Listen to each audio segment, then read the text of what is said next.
Hello friends, welcome back to our YouTube channel Medicos Lifeline. और आज मैं आप लोगों को बताऊंगा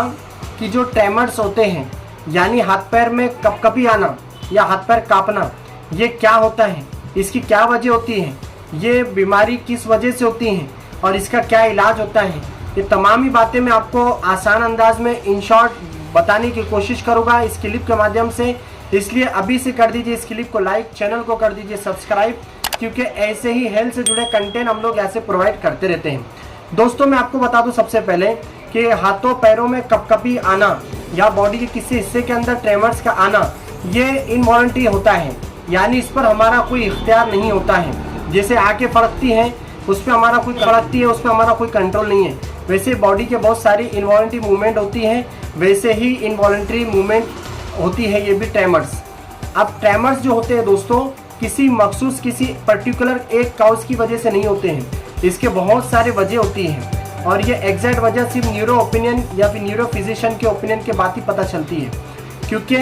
दोस्तों कुछ दिमागी बीमारियों की वजह से भी होता है, जैसे पार्किंसन डिजीज़ में बहुत ही यानी कि कॉमन है। इसके अलावा ब्रेन इंजरी है यानी दिमाग में कुछ चोट आ गई है, इसके अलावा कोई दूसरी प्रॉब्लम है दिमाग से रिलेटेड या कोई हादसा हुआ था, तो इसकी वजह से जो होता है ये एक कॉमन वजह है। लेकिन इसके अलावा भी दूसरी वजह है, क्योंकि जो ट्रेमर्स आते हैं दोस्तों उसकी कंडीशन डिपेंड करती है कि किस कंडीशन में और किस अंदाज में आ रहे हैं, यानी कि रेस्टिंग कंडीशन है या फिर पोस्चरल कंडीशन है। अलग अलग कंडीशन के अंदर बास टाइम ऐसा होता है कि ट्रेमर्स आ रहे हैं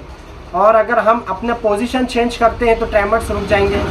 समटाइम्स हम चाहकर भी उसको नहीं रोक सकते, तो कभी कभार ये है हम अगर पोजीशन चेंज करते हैं या एक्शन चेंज करते हैं तो इसकी वजह से ट्रेमर्स के अंदर जो है तो चेंजेस आ सकते हैं। तो इसलिए इसके अलग अलग मोड है, अलग अलग टाइप्स हैं, जो उसकी जो वजह होंगी उसके मुताबिक उसके टाइप्स होंगे। तो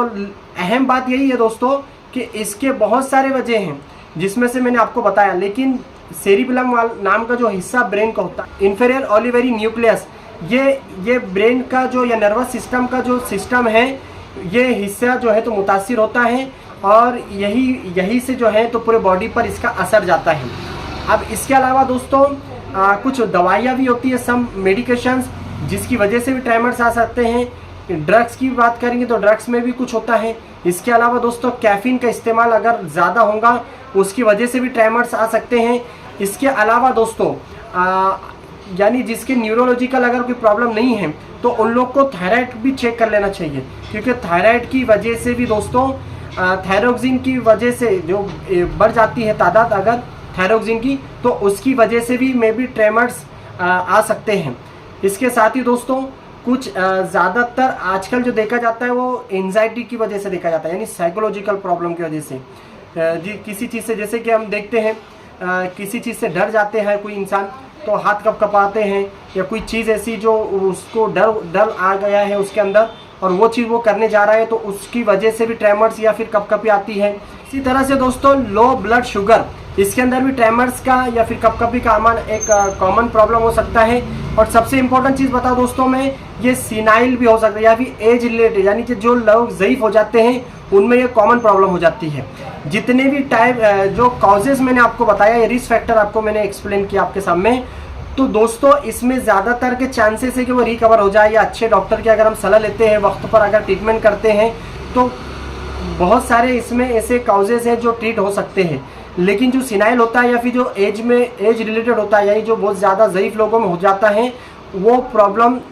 सॉल्व होने के चांस बहुत ही रेयर है या कम है। अब इसका जो लाइन ऑफ ट्रीटमेंट है दोस्तों, डॉक्टर काउज के हिसाब से करते हैं या फिर डायग्नोस करने के बाद किया जाता है, और उसके लिए न्यूरो सर्जन जो है, ये न्यूरो फिजिशियन जो है तो एक्सपर्ट होते हैं इसके ट्रीटमेंट के अंदर। अब बात करेंगे दोस्तों इसकी सर्जरी की भी कभी नौबत आ सकती है। बीटा ब्लॉकर है या फिर साइकोटिक्स की जो मेडिकेशंस है या सेडेटिव्स मेडिकेशंस जो है इसमें इस्तेमाल कराई जाती है। As a condition, as a situation, patient की कंडीशन वगैरह सारी चीज़ें देखकर ट्रीटमेंट होता है। अब बात करें दोस्तों यूनानी ट्रीटमेंट की, तो इसके अंदर दोस्तों सुरंजान अजगन या फिर अश्वगंधा जिसको हम कहते हैं, इसका इस्तेमाल किया जाता है। इसके अलावा दोस्तों जो खमीरे होते हैं यूनानी के अंदर, खमीरा गाउजुबा अंबरी जवाहर वाला है, या खमीरा आबरेशम हकीम अरशद वाला है, या उद सुलेब वाला है, या इसके अलावा कुछ अप्लाई करने वाले रोगन माल कंगनी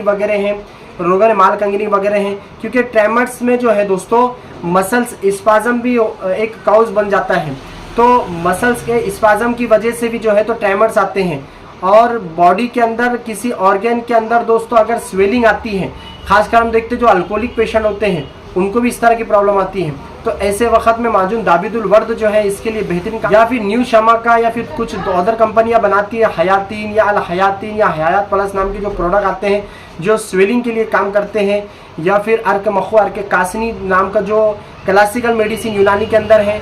ये भी बहुत बेहतरीन साबित हो सकता है दोस्तों ट्रेमर्स के अंदर। तो ये इसके अलावा दोस्तों आपने इस तरह का बॉल देखा होगा जिस पे इस्माइल का पिक आता है, इसको प्रेस करने से भी बहुत फ़ायदा होता है दोस्तों। यानी एंजाइटी से रिलेटेड है तो जाहिर सी बात है स्ट्रेस कम करें, एक्सरसाइज वगैरह की आदत डालें, अपने आप को डिप्रेशन से दूर रखें, कुछ ऐसे मजहबी काम करें, इबादत वगैरह के अंदर अपने आप को इन्वॉल्व करें ताकि हमारी जो रूह है वो पुरसुकून महसूस करे और हम इन चीज़ों से दूर रहें, हमारे अंदर की जो है इस तरह की जो तकलीफ़ है वो दूर हो जाएं। तो ये था दोस्तों ट्रेमर्स के ताल्लुक से अहम जानकारी। आई होप कि आपको अच्छे समझ में आया होगा। फिर भी कोई कन्फ्यूज़न है, कोई क्वेश्चन है तो आप कमेंट कर सकते हैं, मैं उसका जवाब आपको देने की कोशिश करूँगा।